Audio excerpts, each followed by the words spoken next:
অনেকগুলো পরিচিত মুখ, তাদের সাথে একটু কথাবার্তা বলে নিলাম। গিয়ে দেখি এখনো বউ এসেই পৌঁছায়নি, তাই সুন্দর সাজানো স্টেজে উঠে একটু ফটো ভিডিও তুলে নিলাম। হাই লাভ, কেমন আছো? আমি সোনালি, তোমরা দেখছো আমার চ্যানেল সিজলিং হানি। অনেকদিন পর আবার একটা বড় ভিডিও নিয়ে চলে আসলাম।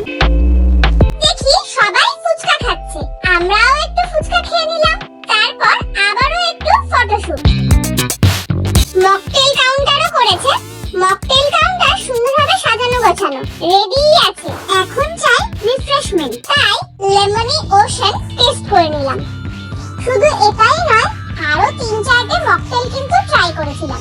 যদিও মকটেল আমি অনেকগুলোই খেয়েছি, তার মধ্যে একটা ভিডিওই তোমাদের সাথে শেয়ার করলাম।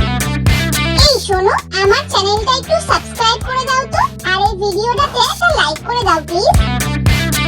মকটেল শেষ করে একটু ঘোরাফেরা করছি, তখনই দেখলাম বউ আসছে। তাই যথারীতি বউকে গিফট দিয়ে বউয়ের সাথে একটু ফটো ভিডিও করে নিলাম। এবার চলে এলাম স্টার্টারে। স্টার্টারে রয়েছে পনির, বেবি কর্ন, ফিশ ফিঙ্গার আর রেশমি কাবাব, সঙ্গে মেয়োনিজ আর চাটনি। স্টার্টারটা সত্যি দারুণ টেস্টি হয়েছিল সবকটা। যদিও পনিরটা আমি ট্রাই করিনি, বাদবাকি 3টে খুবই ভালো হয়েছিল, পুরো মুখে স্বাদ লেগে আছে। একটা অনুষ্ঠান বাড়ি, মেন আকর্ষণই হলো তার খাওয়া দাওয়া, তাই চলে গেলাম মেনুতে কি কি আছে সেটা চেক করতে।